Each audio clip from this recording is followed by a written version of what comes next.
Well, good afternoon.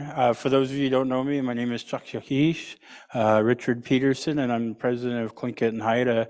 It's a real honor to be here today, and we still have folks trickling in, and we do have lunch, so help yourselves, everybody.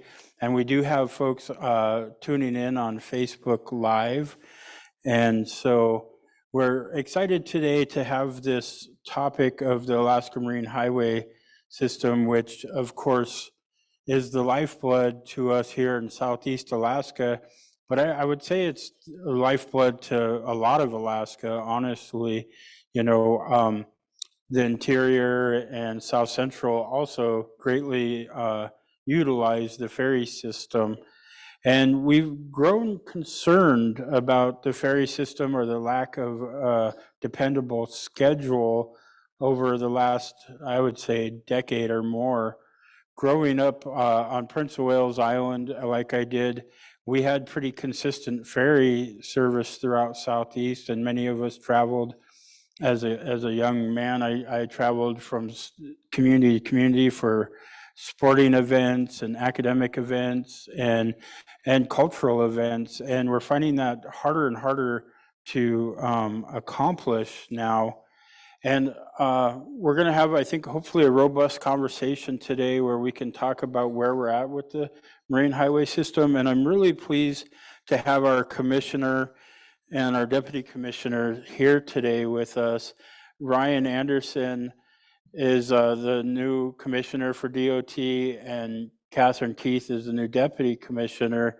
And I've heard good things about both of you, so that's promising. But you'll find as the president of Tlingit and Haida that at times I stand up, I'm all about accountability. So you get a few arrows at you today. Don't take it personal, because we throw arrows at those that are doing things, right? So just want to say that, but I don't think I'd be out of line to say that most of our communities have been incredibly stressed by the system in the last decade or so, the lack of service, the dependability, the rising costs. But I think more than anything is just a lack of a consistent schedule that you could plan on. So anyhow, again, I'm so glad that today we're joined by our Commissioner Ryan Anderson and Deputy Commissioner Catherine Keith. Ryan serves as the Commissioner of the Alaska Department of Transportation and Public Facilities. The department is responsible for the planning, design, construction, and the maintenance and operation of Alaska's transportation system, public buildings, and facilities. He most recently served as the Director of DOT and Public Facilities Northern Region.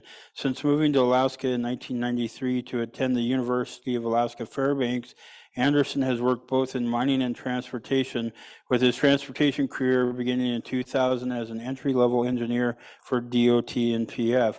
Since then, Anderson has worked through the ranks designing and managing road and airport projects with a focus on improving transportation in rural Alaska.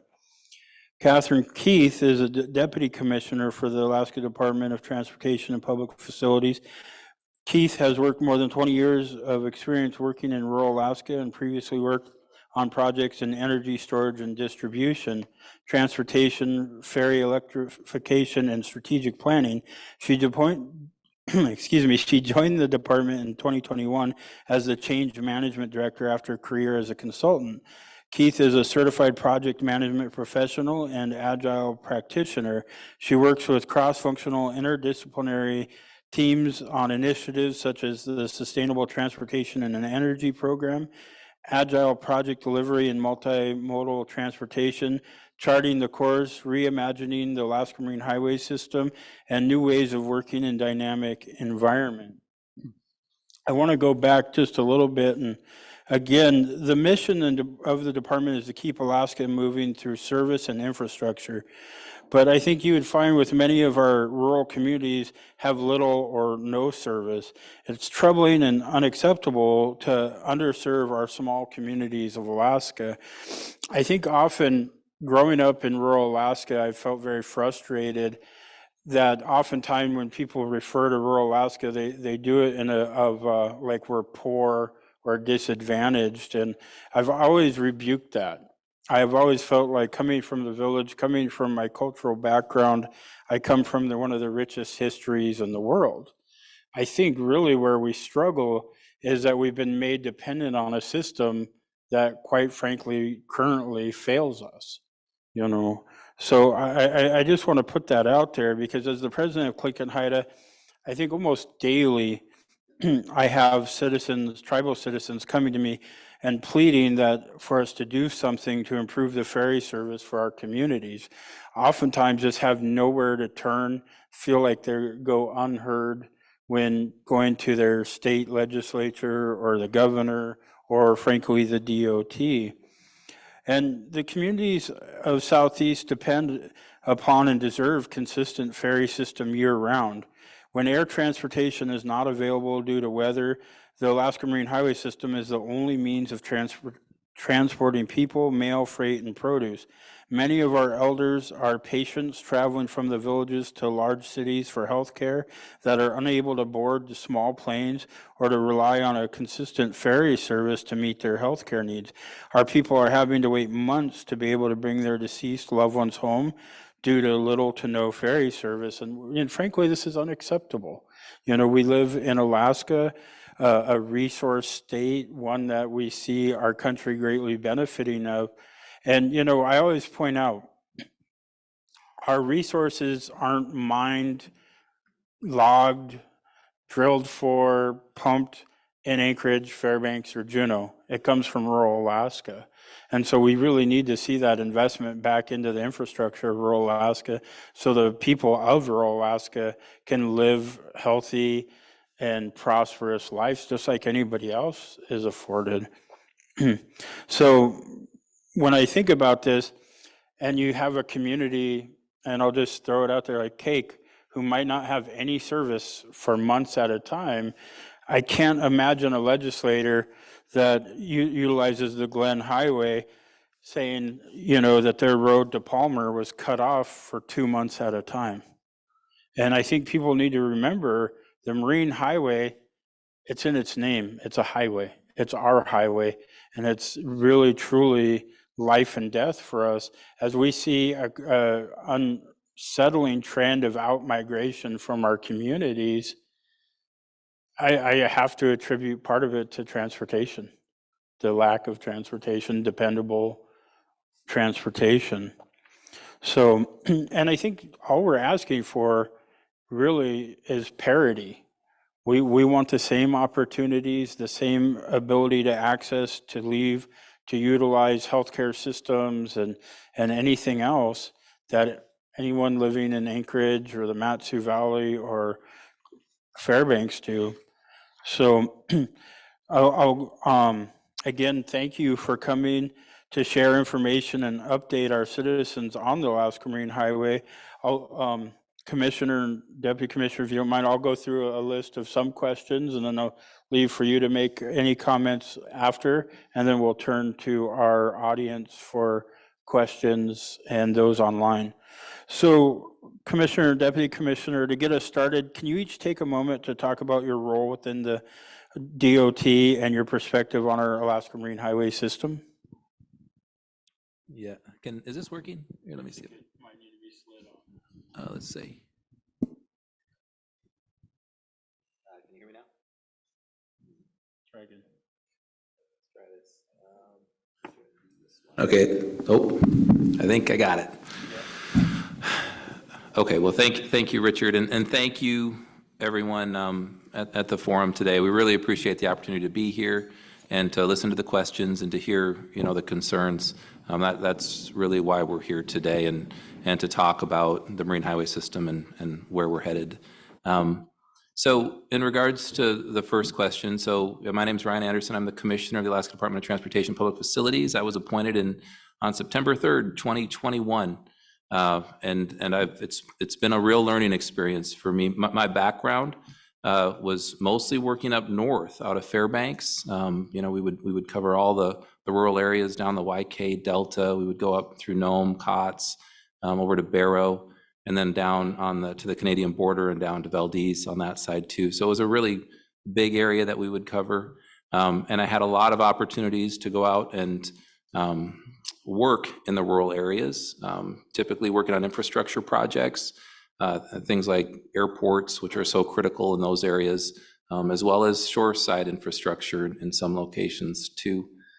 So my role as commissioner, is there's really a lot of statutory functions in terms of running the department and contractual authorities and those types of things. But also it's to really oversee how a system is functioning in the state and the transportation system overall. And I think some of Mr. Peterson's comments, regarding how that transportation system is functioning are important to consider. I always believe that transportation is foundational to economic development in the state, and economic, the cost of living and those types of things, I think, are directly tied to how well our transportation systems run. And so these conversations are always very important to me. But with that, I'll hand it over to Deputy Commissioner Keith. Good afternoon, everyone. So Catherine Keith, Deputy Commissioner of DOT. First of all, thanks everyone for being here. It's a beautiful sunny day outside, and just the fact that you're all in here listening to this panel about the Marine Highway System speaks volumes about just how vital this system is for all of you. And I also appreciate the strong words of President Peterson. We do have thick skin, both Commissioner and myself, so please feel free to speak up as directly as you need to make sure that your voices are heard. And that's my role as Deputy Commissioner is new. I've been here 2 months in this role. So thanks to the Commissioner and others for trusting me in this position. And I like to think that I'm partly in this role just because of how much I value and respect all of you in the communities. I have spent 20 years in rural Alaska, but that was Northwest Alaska in Kotzebue. We didn't have ferries up in Kotzebue. So coming down over the past year that I've been with DOT, I've learned a lot about the Marine Highway System. And it's been an opportunity to meet the people of Southeast Alaska and other communities as well, but also our staff and crew. And I have to say, I've seen very few other organizations that have such passion towards the Marine Highway System and the mission of the Marine Highway System. Technically, my role as Deputy Commissioner, I work with our program development, our planning. I also have some oversight with the Marine Highway System on the capital program side and our overhaul and maintenance, and a number of other things. But we're here to talk about the Marine Highway System, and where I see the Marine Highway System going, is it was partly the question, is that there's no doubt we're in a difficult time right now, but we're excited about what's possible and what's ahead. So what we're looking forward to discussing with everyone here is what's our bridging strategy for where we have been and where we're at now, and what we have up ahead as potential, which we all believe strongly is a future that is something that we all will be happy and thankful for. Thank you. Probably one of the prominent thoughts going through a lot of people's head right now is, our congressional delegations, Senator Lisa Murkowski and Senator Sullivan, they worked really hard to get, I think it's what, 285 million insured in federal funding, and the state has to come up with 105 million. Do you guys have a plan? Do you feel like there's going to be success in getting the state legislature and our governor to approve that match? Yeah, a great question. Yes, we have a plan. And we fully intend to leverage all of those dollars, and those are both, those funds, the 285 million are both for some operating funds, and as well as capital improvements. And we're going to get a little creative on some of that to make sure that we can come through, that's for sure. But the legislature, the folks, a lot of the folks we've talked to have been supportive. The governor's office is supportive. We're in a good spot, and I am very well aware that the congressional delegation is very supportive. So we do feel like there's absolutely the alignment right now to make sure that we make the most with these funds. But maybe I'll let Deputy Commissioner Keith talk a little bit about what those funds can do for us. Yeah, thank you. One thing to note is that of the 105 million in match that's required, some of it is for operating funds, which were for the last year. And so that roughly 45 million has already been provided as match. So the remaining 60 million in capital is what we've developed a strategy for this upcoming federal fiscal year. So with the grants that we have, I hope some of you have seen already the notice of award. We have it on our website, but there's money in there for modernization of our vessels, which we know is needed. There's also money for modernization of our ferry terminals so that they can be more compatible with some of our existing fleet, making it easier to be able to get out to communities, which otherwise we're restricted to going to. And it's also for new vessels. We have money for brand new vessels, including the Tustamina replacement vessel and a shuttle ferry that's a low, no emission ferry. And I'm happy to speak in more detail about these projects if you'd like, President. Thank you. Well, going on, Commissioner, during the news conference on Governor Dunleavy's proposed amended budget for the next fiscal year, you shared that you had an innovative approach that will be taken where fare box revenue would be used as a match for the federal dollars. Can you talk about that a little more? Yeah, absolutely, President Peterson. So one thing that the Federal Highway Administration, and we receive funds through different sources for the ferries. In the past, it's been a lot of Federal Highway Administration funds, and now there are Federal Transit Administration funds as well. So we're going to have different sources coming at us. One thing the Federal Highway Administration tries to do is incentivize states to take the toll, they call it toll receipts. When you pay for a ferry ticket, it's considered a toll, to take those and reinvest them in the system. So what we've been doing is we've been taking those funds and we put them back into the ships to do the overhauls and to make sure that the ships are running as in the right ways and are in a state of good repair. What then the federal government says is, well, if you do that, you can take those as a credit for match. And so what that means is they're going to incentivize us as a Department of Transportation to use the tolls that we take to charge passengers to go on trips, reinvest in the system, and then whatever it is that we reinvest, we can have a credit for match. And so that's the proposal that is right now in front of the legislature, is for us to move forward doing that. What that does, in our opinion, is it gives us a consistent source of these match credits in the future. So as we have more opportunities in the future with we know this rural ferry program, it's potentially $200 million a year for 5 years.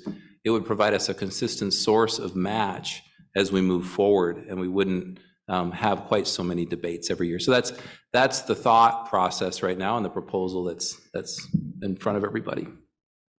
Great, thank you. I guess I have a twofold comment question. In the last year, the state of Alaska has finally recognized the 229 tribes here in Alaska. So we're no longer just federally recognized, but federally and state recognized. And I can't help but wonder a couple of things. Well, first, what can we as tribes and our tribal citizens do to advocate to our legislators to ensure they pass the funding match requirements? And then secondly, as federally recognized tribes, we have access to federal transportation dollars. Do you consider working with the tribes to develop agreements to maximize those dollars, to use the Marine Highway system routes to generate funding so that we can include them in our inventories, that we could then utilize new funding for our ferry system? Want to try that one? Okay, first of all, those are fantastic questions. Those are your questions. One suggestion that I have as far as how to advocate for the needs of your community, we're thankful to have our Alaska Marine Highway Operations Board meet quite frequently. If you've watched the meetings, right now they're about every 3 weeks apart, and they go for a number of hours. But at the beginning and end of each of those meetings, there's public comment periods, and they keep it open for 15 minutes, but really as long as folks want to provide a comment. So I'd encourage, and it's a very public setting, similar to this. It's on Facebook Live, so please call into those and leave your comments. You can also submit them in writing, but there's a lot of power in being able to speak and let your comments and concerns be heard. So that's one way to continue to advocate, because they'll be bringing your recommendations directly back to DOT and to the legislature. Secondly, about how we can work together to partner on funding opportunities. We would love to have those conversations. We're actively pursuing discretionary grant opportunities. Some of them the cities can apply for, some of them the tribes are eligible for. And if there's ways that we can partner with you on any capital investment opportunities, we would love to enter into those conversations, because we do have mechanisms to do so. Thank you. I'm going to go ahead and move on then to questions from the audience. And if you all will raise your hands, we'll bring you the microphone before we turn to our first in-person, go ahead, Rob.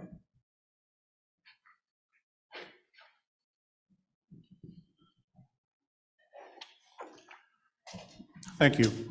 My name is Rob Edwardson. I'm a tribal member and a tribal assembly delegate for Tlingit and Haida. The question that I have to ask is for your funding scheme, the toll match. How do you prevent that from becoming a perverse incentive where the ferries just try to fill the seats to try to pay for its own operations and keep basically the Southeast Alaska citizens who need to get transported off the ferries in favor of tourists and people coming up to visit Alaska? Yeah, thank you for that question. We don't foresee it to be something where now the ferry system becomes this focus on revenue generation and that drives all our decisions. We can't do that. We actually had a civil rights review this past year, and there's a big focus because when you spend these Fed Highway, you're in with these Fed Highway programs or the FTA, we have civil rights processes where we have to guarantee that there's an equitable distribution, equitable service. And so we're actually going through right now and working that out into, how we make decisions and scheduling in the future so that we make sure we ensure that. But I could understand that concern that would be something that, may come from that. But I really don't foresee us heading in that direction. I will say other states have these toll credits as well. And there's a lot of in the background going on nationwide about can they sell them? And so there may be more opportunities on this toll credit idea where it doesn't necessarily have to be revenue, is that they may actually be ways that we can accrue toll credits without through that normal revenue process. So it's something we're exploring, but again, that really wasn't something we were focused on for that. We were more projecting just as an innovative way to help us through our match and have a more consistent stream. Well, along the lines of tolls, one of the questions online from Carla Doropan on Facebook Live, have there been any discussions regarding eliminating the dynamic pricing for Alaska Marine Highways fares? Could you repeat the name of? Carla Doropan. Carla, yeah, thanks for the question, Carla. Actually, on September 9th of last year, we went through a pretty extensive review process of the marine highway systems and how we were performing, because we had heard loud and clear that reliability was a factor. And at that time, the governor's office launched a program called Charting the Course Towards Thriving Communities. And one of the outcomes of that was the removal of dynamic pricing. So at this point, there is no dynamic pricing on any of our routes, and we want to keep that up until we can provide reliable, consistent service as is being requested. And then perhaps that's something that we can evaluate, but right now we can't disincentivize the community for using our services if we ourselves can't meet our schedule reliably. So that at this point, we're happy to say that you don't have to worry about that. Well, thank you. A follow-up on that I have then is, So reliability and fares is the change fee. I've had several elders reach out to me very concerned. They're traveling because of health and they have to, the doctor says, I need you here for more tests. They have to change that. The change fees, and I haven't checked into this myself, this is hearsay, but some of the change fees are almost as high or higher than the actual fare for the ticket. And that's pretty alarming if that's true. And I think when you're trying to incentivize people to use the system, these change fees would certainly disincentivize me. Sure. Yeah, no, it's a great question, and it's actually something we're looking at right now, pretty hard, because we've heard this in several of our public meetings in different communities that those change fees are burdensome. So you'll see something different in the next month. It'll be before the summer schedule. We're not sure what that's going to look like yet, but we definitely understand there's concerns there, and we're going to take a hard look at it. Thank you. Mr. Jack? Thank you. My name is James Jack Sr. I'm a delegate to the Tribal Assembly of Gunalchéesh Central Council. I just want to follow up with what President Peterson said. Twice last year, due to circumstances that we did not foresee, we had to change our reservation on the Conti. And one time it cost me $75, which was 1/3 of the total cost to go over to Háw'aa. The next time it cost me $60, which was almost in the same area of same trip. Prior to last year, I had changed my reservations a few times to and from Háw'aa, and it only cost me $10. I'm wondering if the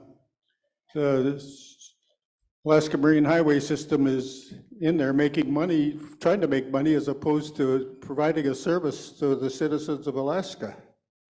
Thank you. Thank you.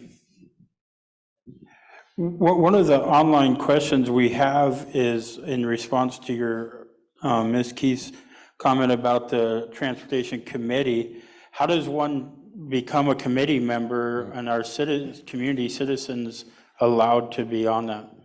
So maybe you could just tell a little more. Yeah, the Alaska Marine Highway Operations Board itself, it's appointed board. There's 9 members, and these are citizens that are appointed by the Speaker of the House, Senate President, and the Governor. And then the Deputy Commissioner, myself, in this role, I'm on the board as well. So I'd encourage, if anyone is interested in greater involvement with AmHob, to just send an email to the board, and we can provide an email address, and or you can send an email to myself and I can forward it on to the board chair. And I would say that that's a first step. We are looking at how we can increase engagement across all of the communities. And so we're hoping to find ways to reach out better, and that could be through a different forum even than AmHob, but more community in the communities and by and for the communities. So just please send an email if you're interested.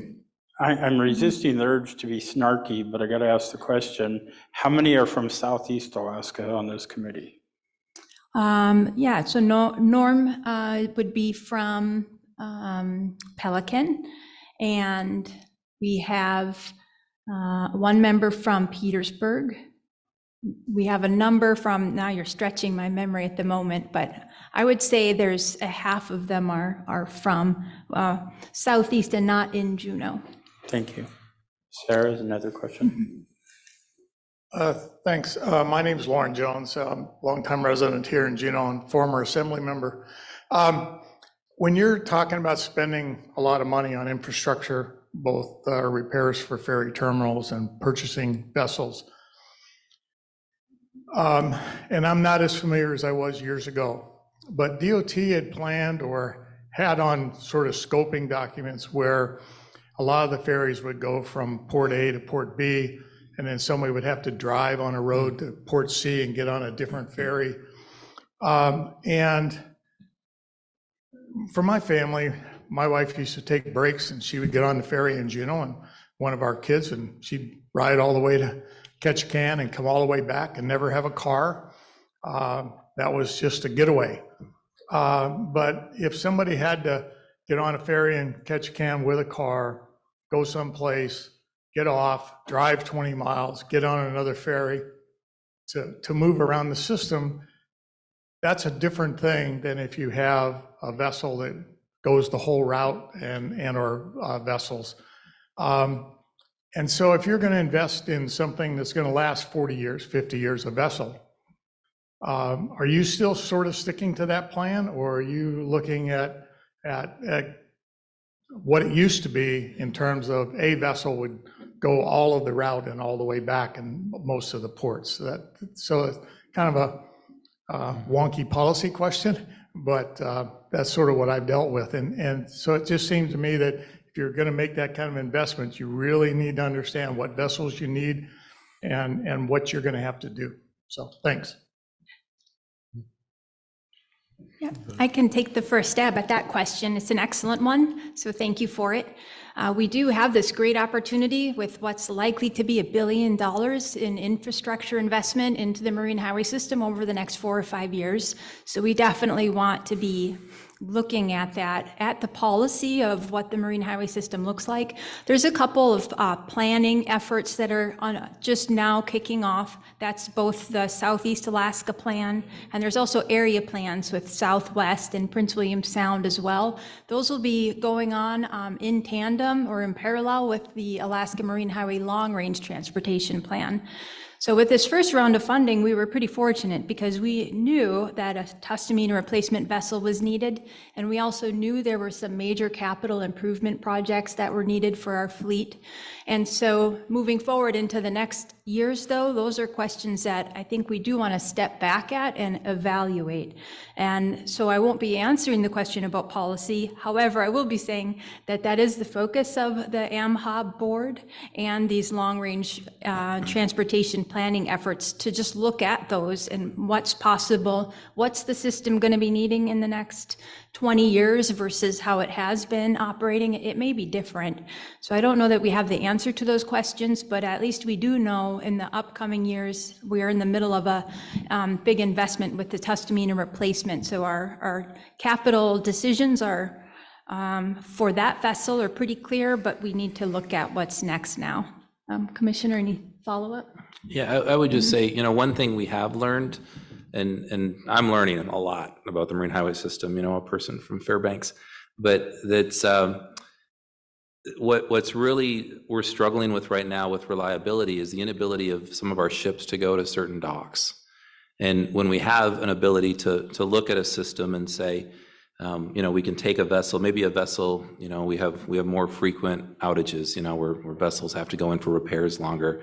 If we had more vessels that could compensate for that because they have the same, operating characteristics and they can go to the same docks and aren't limited by some of the constraints we have right now with how these ships fit in the docks, those types of things I think are really smart and are things we are actively working on. So when we're looking at vessel designs and we're looking at dock designs, my thought is every ship can go to every dock. So when we get into situations and we want to focus on reliability and we need to move things around, we have that compatibility. So that's kind of an overarching piece of it. But again, like Deputy Commissioner Keith said, there's a lot of planning to be done to figure out what the system looks like, in the next 20 years. And that's absolutely true.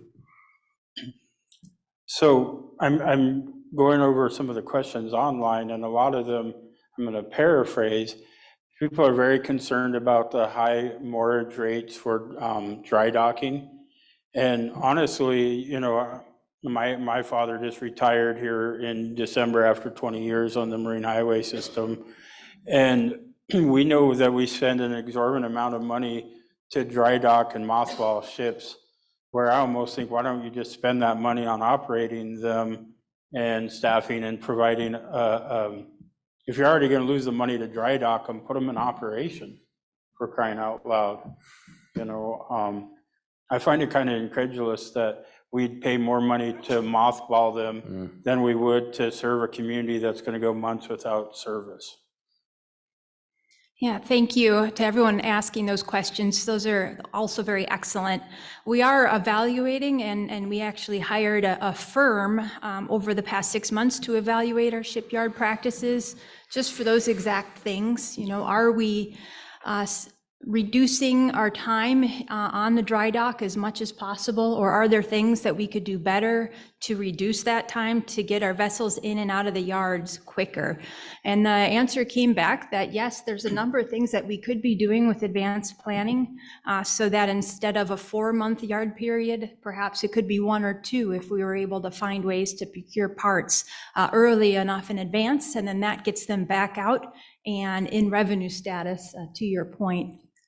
And so both of the shipyards, our Alaska shipyards, Vigor and JAG, they're in regular communication with us. We've had conversations even this last week about this. You know, how can we work better together to get the vessels in and out?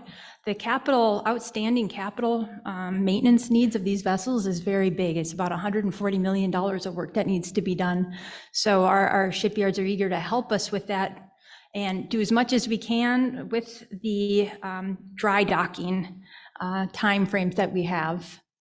Well, I understand dry docking to do maintenance and repairs and that kind of thing, but I happen to know, and I think most of us in this room know, a lot of them are just tied up because there's no schedule and no route.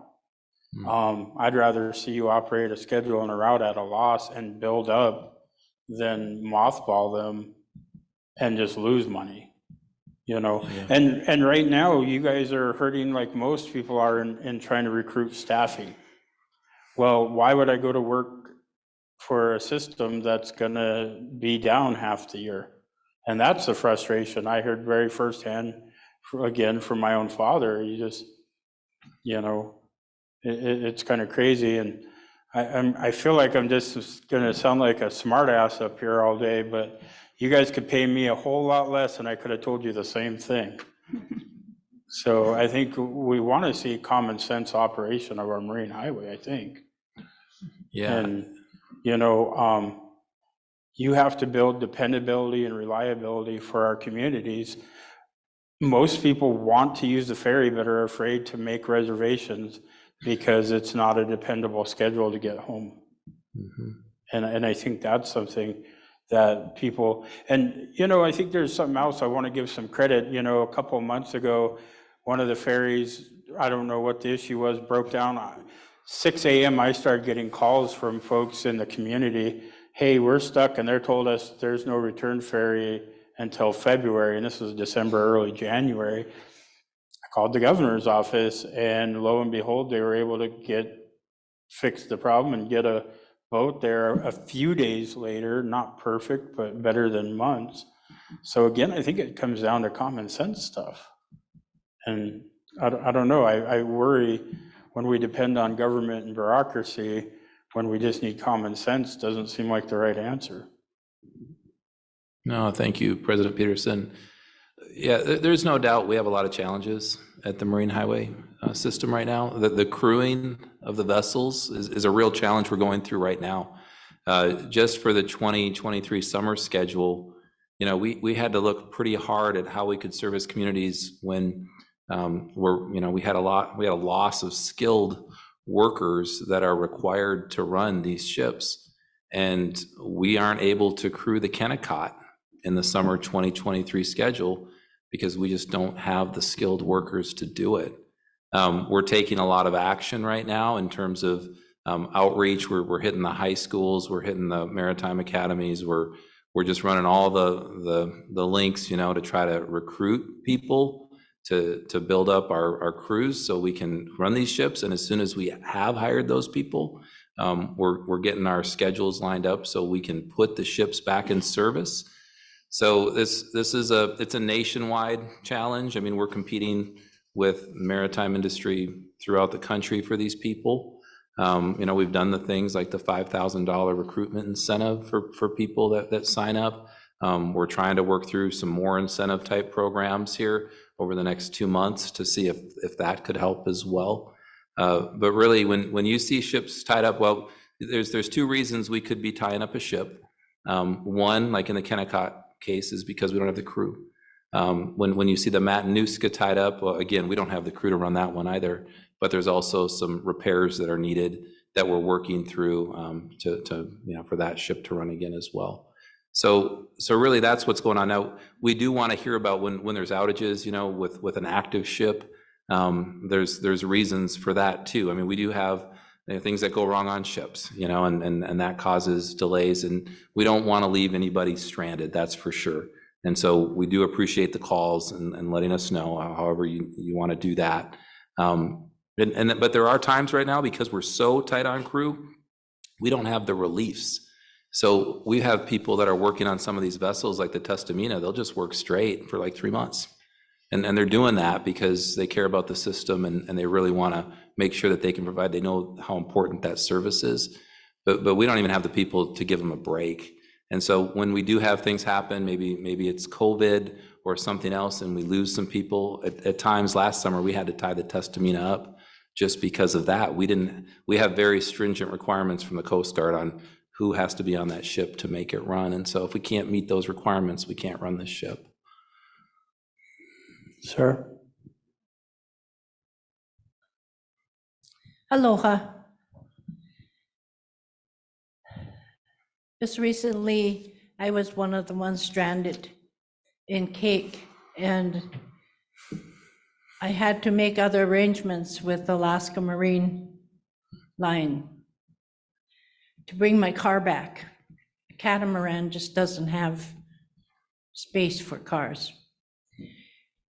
And I'm chicken to ride the catamaran this kind of weather. But it was like $1,400 one way to bring my car back to Juneau. And it was necessary for me to do it, because if I didn't, it would cost me the same amount of money to rent a car for the time I'd be in Juneau when I needed the car. So I kind of talked myself into just paying it, bring it back. There's so much more involved in traveling around in Southeast Alaska than just passengers. We all have families in each port. Sometimes we don't see them until we're on the ferry, and we're traveling with them for 15 hours. And it's very nice to just sit across and have some coffee. And we have family in Prince Rupert that are waiting to travel to come to visit us. And so it's so important to continue the services we've gotten spoiled with in the past 50 years. So dependable. I guess because we weren't hearing from the top-notch peoples telling us what their problems were on when the ferry didn't make it in or something. But nowadays, with all the budgetary problems as well as your human resource problems, I think it's be really nice if you did contact and visit with the tribal organizations who have education departments that might help to get some of their students off to training to fill some of those positions you're looking for. But if they don't know about it, they're not going to be able to figure out how they could help. So it's so important to continue communications no matter how you do it. And it's so important to look at some of the employment things that are coming up to our communities that involve the need for the ferry system. And I'll just name one. There's probably more than that. The kelp farms that we're trying to get started are so important, but we need dependability of services of the ferry systems. So it's so important to think about long-range planning, not only just for passengers, but for all of our little ventures and trying to make some money in our communities. So Háw'aa Gunalchéesh for being here today and for listening. Della brought up a point that was in my mind too, is Clinton Haida right here in Juneau operates a vocational center, and we can help, get folks trained. But, we have over 19 tribes in Southeast Alaska, and they all get some form of education dollars that can be used to train folks. So if you have training needs, again, I would really love to see you have a tribal liaison in your department, that if you shared a lot of these things with the tribes, we can help be the solution to the problem. And I think that's something that I'm hearing. Yeah, I really appreciate that, and we will take you up on that offer. We're reaching out to everybody. I even carry around, I got some of these here in my thing. It's, we're hiring to keep Alaska moving, AMHS, but that's, it's on the top of our minds is how, because for us, I mean, there's a problem right now, but if we don't get ahead of this for the future too, and that's where, we get the high schools and those other areas, and we would love to find a way to get out more to the rural communities. It's just, we're pretty resource constrained too. So if there's resources out there and we can help. And one thing we do have is funding. There's a lot more eligibilities with federal funds now for training. And so that's something else too. If folks have ideas for training programs and there's a resource out there that we could grapple onto, we're all for that. Thank you. Just a couple things to follow up.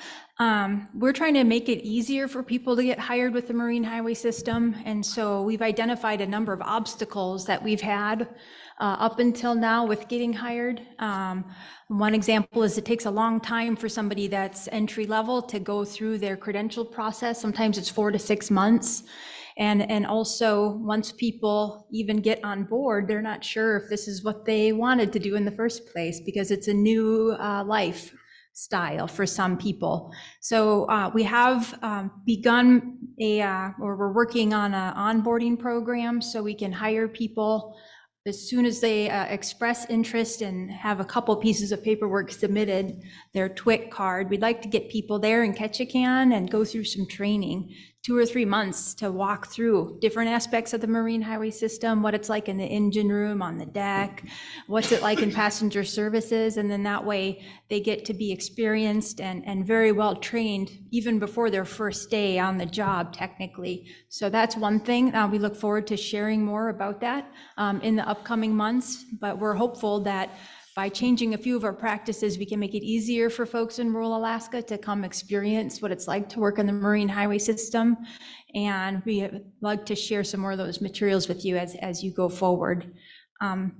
And then one other point that you had mentioned was just about how vital it is for some to have vehicles when our services can't provide, when our vessels can't provide service to communities like Cake. We are trying to find some alternative solutions, especially as we look ahead over the next couple years. We may have to rely more and more on some different strategies. And so if you have ideas on how we can do that, both maybe a partnership with some of our supplemental service providers or catamarans and AML, perhaps there's a solution that if we can't provide service, that we can find something that works.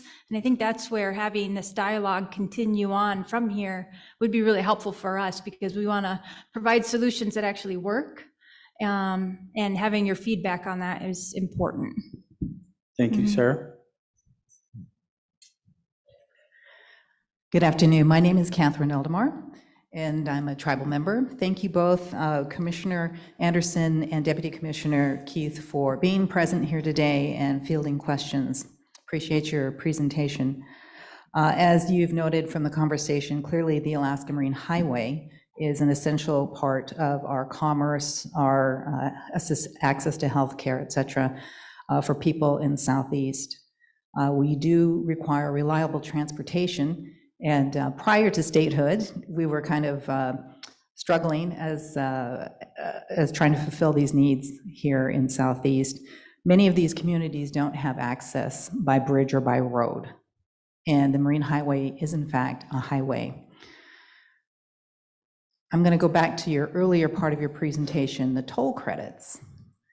Last time I was in Fairbanks, your beautiful city of Fairbanks, and also Anchorage, I don't believe I paid any tolls on any of the roads that I drove over, and correct me if I'm wrong. I bring this up because Southeast Alaska and other Aleutian chain, other people with the ferry systems, or the marine highway systems, really become the communities that suffer most with what I'll call inequitable positioning with highway dollars.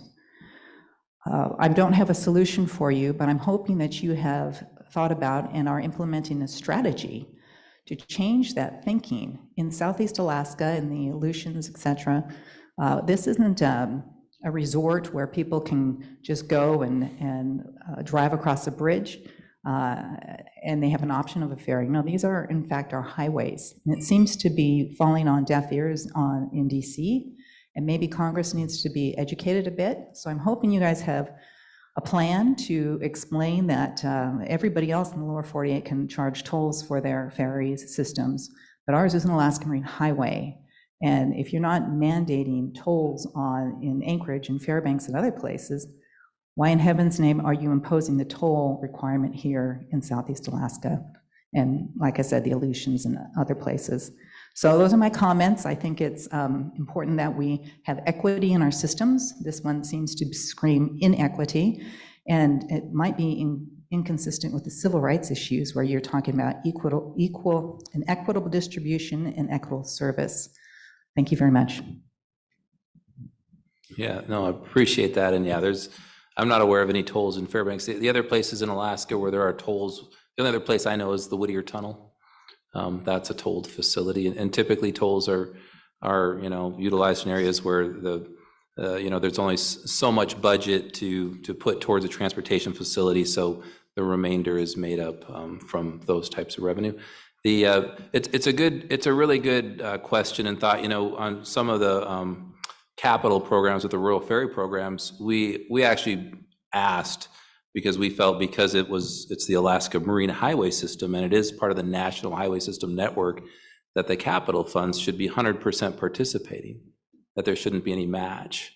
But we still haven't received a response from FTA on that question. So we are asking those questions at the federal level.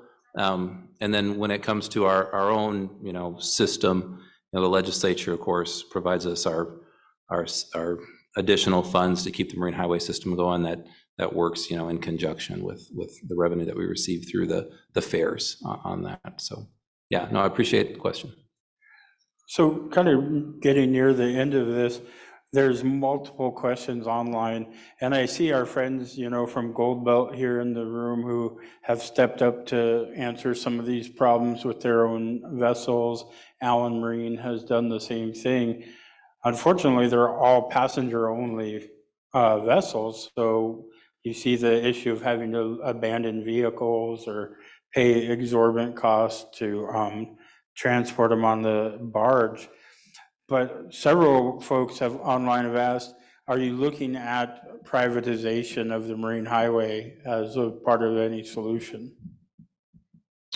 Yeah, thank you for that question.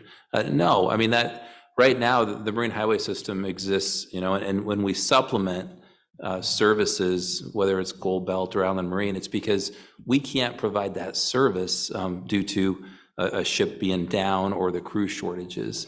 So nothing that we're doing right now is focused on any type of privatization effort. It's really just to try to get the service to communities when we can't provide it through the Alaska Marine Highway System. That's really what the focus is right now. And you may see more of that over the next 5 years. One thing we know is we do have these opportunities to bring new ships online, but when we're still running some of these ships that were built in the 60s and 70s, we're going to continue to see problems. And the reliability, really, it's going to take new vessels before we get the reliability back to where we'd like to see it. So we do assume that there's going to continue to be this supplemental service out there as we move forward. Thank you. If there's no other questions, then I'll go ahead and turn to you to offer any. Is there? Sandrina?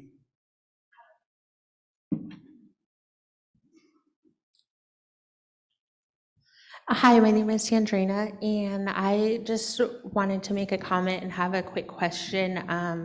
One of the things that I hear a lot when I travel with President is ferries to the villages, especially during the fall time. Generally, we have co-weeks and cultural events generally scheduled in October and sometimes September and November. And I've had a number of people tell me that they have gone to meetings to talk about the schedule and felt like their requests have been landing on deaf ears. And so just kind of wanted to put a bug in your ear to let you know, like, fall time is a good busy time for a lot of our native villages for cultural events and co-weeks.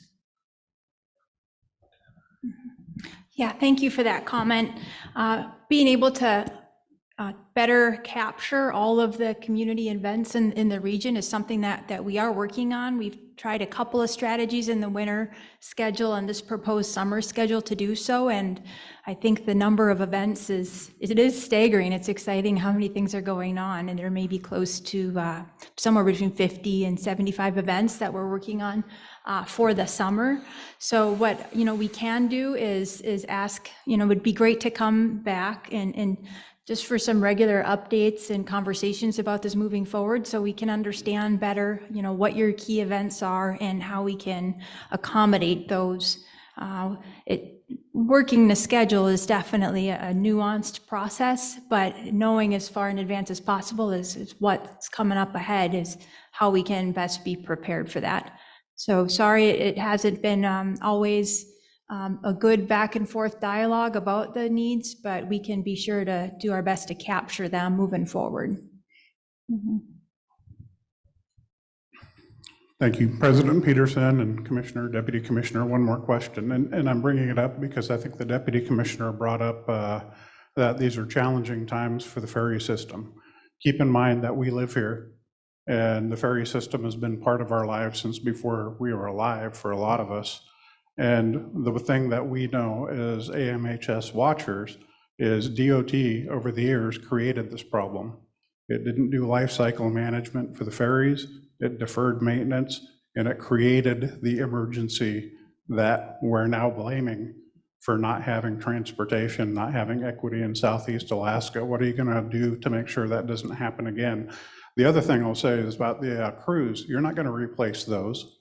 It's going to take decades to replace the crews. It takes hundreds of hours a year for many, many years to get qualifications. And most of the people who are working on the ferry system are facing a very challenging maritime environment in Southeast Alaska. You can't just hire somebody off the street. So the challenges that DOT created by not thinking ahead before are going to be affecting us for a very long time, even if your recruitment efforts are successful. So how are you going to make sure over the years, even after your terms, the ferry systems are still moving in the right way to provide the system or to provide the service it's supposed to provide in coastal Alaska? Yeah, great questions. Well, first I would just say, we're going to work on these things with the life cycle, the maintenance and these things to build programs that are funded, that processes that are followed. That's what Deputy Commissioner Keith has been really focused on, so that it's not something that happens because a certain administration is there or not. We're really going to try to institutionalize some of these things, and that's my experience with government is that's how you get things to last, is you institutionalize processes and you work through those. So.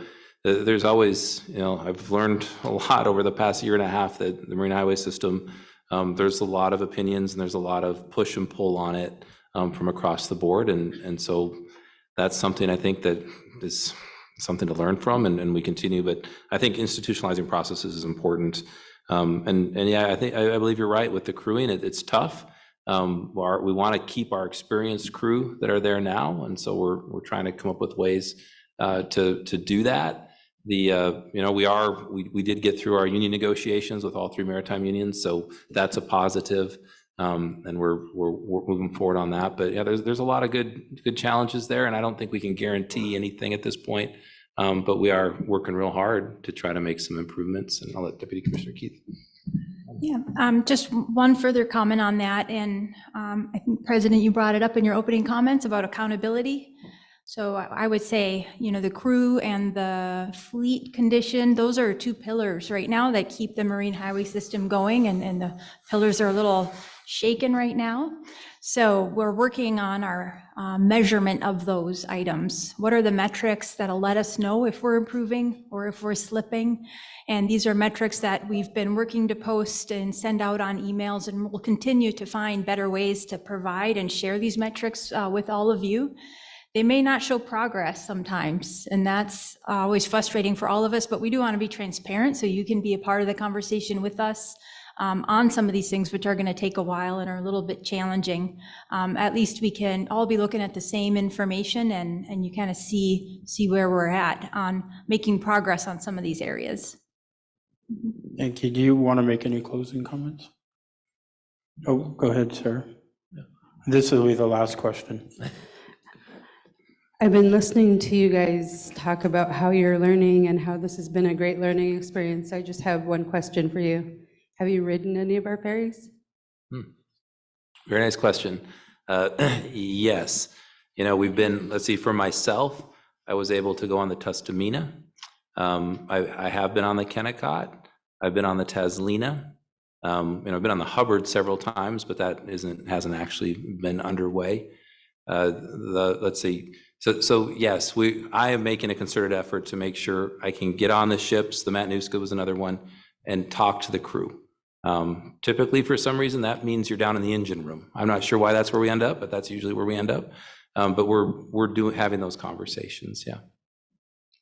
Yeah, thank you, and myself as well on all of the vessels on the fleet, because that's how we're going to figure out what people need. It's the chief engineers, the masters, all of the staff that are on board. They know what needs to happen. They've been watching the system like all of you for many years, and we're working as much as we can to listen to what our staff are saying. And it's beautiful out there.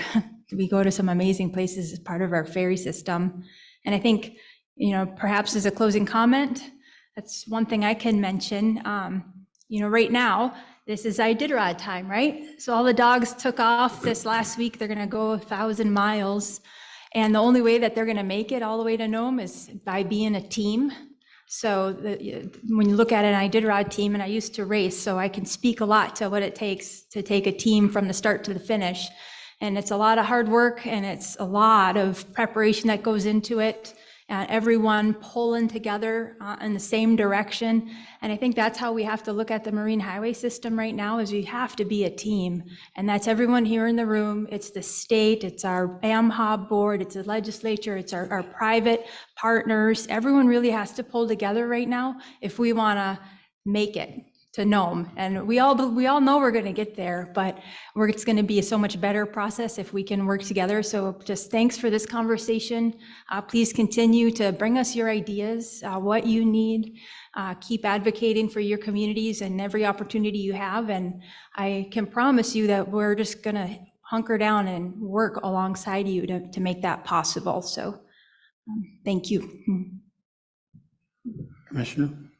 Yeah, well, again, yeah, thank you. And thanks for having us here as your guests. Thanks for, the comments. We are listening.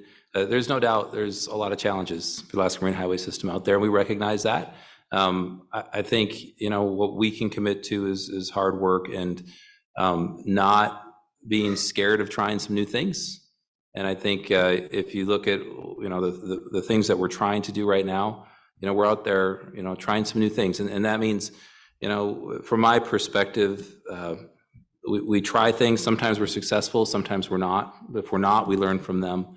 If we are, we're going to duplicate those successes. We're really going to try. And that's where we want to go as we work forward incrementally through the Marine Highways challenges. But the communication piece has been brought up quite a bit. And I do want to emphasize, if you're having those struggles, you don't understand what's going on, you see a cancellation or something that's happening, you don't feel like it's being communicated well, yeah, feel free to reach out to us. We are trying to be responsive throughout these things. Sometimes when big things happen, we get a lot of communications, and it takes us a bit to give back to everybody, but we are trying to really make that effort that, that we care, that when people reach out to us, we need to be responsive, and we're communicating that to our staff as well. So yeah, appreciate everyone's time today. Thank you, Commissioner and Deputy Commissioner. And some of the things that I want to just close on, I just heard Ann ask a question that I don't think maybe it was understood. Because it wasn't about, have you been on your ferries? Have you ridden your ferries? And I think that's the real question. And I want to commend you for your answer, because I think it's the first step. But I think the final step is, I would challenge your leadership and also your board. Why not go to the communities? Go take that meeting to Angoon or Hoona or Cake, not Ketchikan, not Juneau, not Haines, who all have pretty reliable service. But go take that and literally, and I say this with all respect and good intention, see what it's like to live in one of those communities, because I don't think that's always the message that gets through. And it's great to have folks on a board, but they usually probably come to Juneau. They probably, go out and have one of those board meetings in a community and see what it's like for an elder who has to go, who's, has medical conditions, for a basketball team who's trying to get somewhere to just compete, where that's a big deal. I can tell you, as a kid who grew up here, going to Mount Edgecombe, it was a huge deal to go to our communities to compete. I have lifelong friends and relationships based on the ferry, on the time spent on the ferry.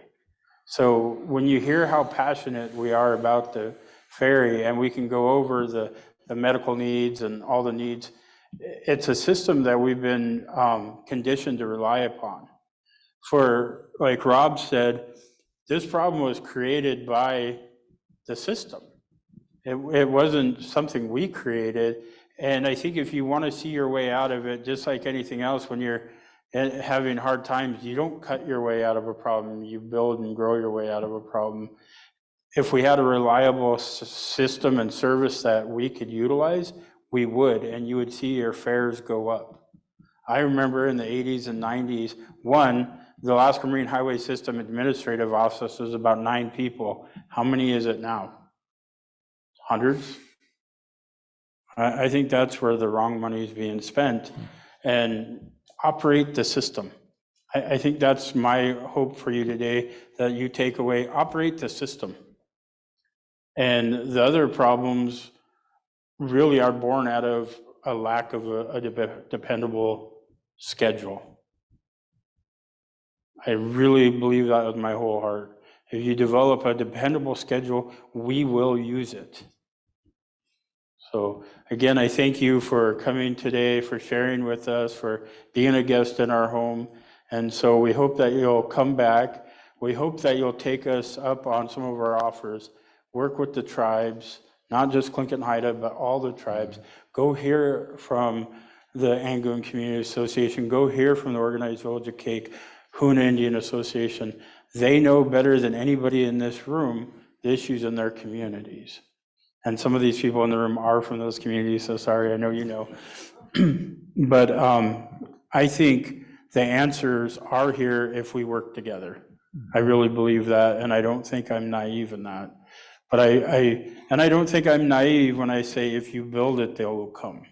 We will use the system if it's dependable. Don't leave us stranded.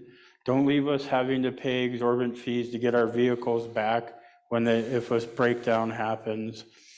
Build a strong schedule and they will come. So Gunalchéesh, Háw'aa. And I do want to thank all those that came today. I also want to thank our sponsors. I also see Gold Belt in the house, and you guys could be a sponsor, so throw that out there. Anyways, everybody have a great day. Thank you. Bye.